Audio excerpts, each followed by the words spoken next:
Hi weavers, welcome back to my channel. Please నా ఛానల్ని ఎవరైనా సబ్స్క్రైబ్ చేసుకోకపోతే సబ్స్క్రైబ్ చేసుకోండి, బెల్ బటన్ని ప్రెస్ చేయండి, లైక్ షేర్ కామెంట్ చేయండి. లైక్ చేయడం మాత్రం మర్చిపోకండి. ఈరోజైతే రాగి పిండితో సర్వపిండి చేయబోతున్నానండి. ఇది చాలా క్రిస్పీగా టేస్టీగా కూడా ఉందండి. ఇప్పుడు ప్రాసెస్లోకి అయితే వెళ్ళిపోదాం.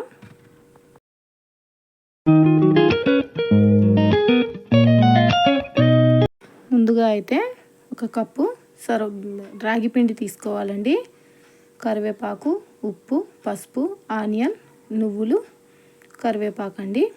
ఇవన్నీ వేసేసి బాగా ప్రెస్ చేయండి. ఒకసారి అయితే బాగా ప్రెస్ చేసేసేయాలి. కొన్ని వాటర్ వేసుకుంటూ, నార్మల్ వాటరేనండి, వేడి వాటర్ కాదు, వేసుకుంటూ ముద్దలాగా కలుపుకోవాలి. కొన్ని వేసుకోండి. చూడండి, ఈ విధంగా అవుతుందండి మొత్తం. ఇప్పుడు సర్వపిండి బౌల్ తీసుకొని అందులో ఒక 2 టేబుల్ స్పూన్స్ ఆయిల్ వేసుకొని ఇలా స్ప్రెడ్ చేసేసి ఒక మీడియం సైజ్ బాల్ తీసుకొని దీన్ని కూడా సర్వపిండి లాగానే పల్చగా ఒత్తుకోవాలండి. చాలా పల్చగా ఒత్తేయాలి. పల్చగా ఒత్తేసి ఇప్పుడు రంధ్రాలు పెట్టేసుకోవాలండి. ఇందులో ఆయిల్ ఉందండి. ఇది ఆయిల్ ఎక్కువ పీల్చుకోదు, బియ్యం పిండి లాగా. ఇప్పుడు స్టవ్ పైన పెట్టేయాలండి. స్టవ్ పైన పెట్టేసి ఒక 2 లేదా 5 నిమిషాలు సిమ్లోనే ఉంచేయాలి. మీడియంలో ఉంచేసి కాల్చుకోవాలండి.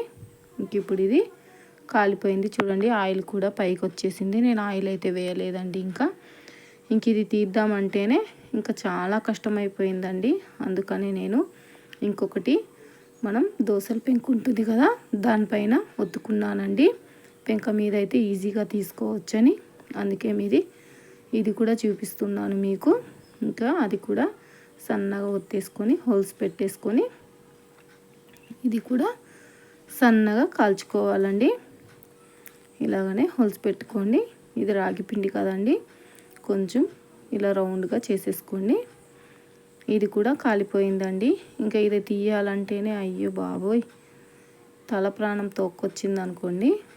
ఇంకా చల్లారిన తర్వాత అయితే వచ్చేసిందండి. కొంచెం వేడి మీద అయితే రాలేదు. చూడండి, అయితే ఇరిగిపోయిందండి. మనం పెంక మీద చేసిందే పర్ఫెక్ట్గా వచ్చిందండి. ఇదైతే ఇరిగిపోయింది. పెంక మీదది చాలా పర్ఫెక్ట్గా వచ్చింది. ఇదిగోండి, ఇది కాలుతుందండి. స్లోగా ఇంకొక వైపు టర్న్ చేసేసాను. ఇంకా 2 వైపులా బాగా కాల్చేసుకున్నానండి.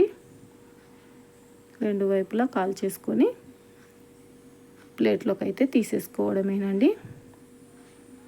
ప్లేట్లోకి తీసేసుకొని ఇంకా సర్వింగ్ చేసేసుకోవడమే. ఎంతో టేస్టీగా ఉండే మన రాగి పిండితో సర్వపిండి రెడీ అండి. రాగి సర్వపిండి క్రిస్పీగా కూడా ఉందండి. పిల్లలకు కూడా హెల్త్కి చాలా మంచిదండి. ఇది నడుము నొప్పికి కూడా చాలా బాగా పనిచేస్తుంది రాగి పిండి అనేది. రాగి పిండి తినని వాళ్ళు ఇలా ట్రై చేయండి. వీడియో అనేది నచ్చితే లైక్ చేయండి.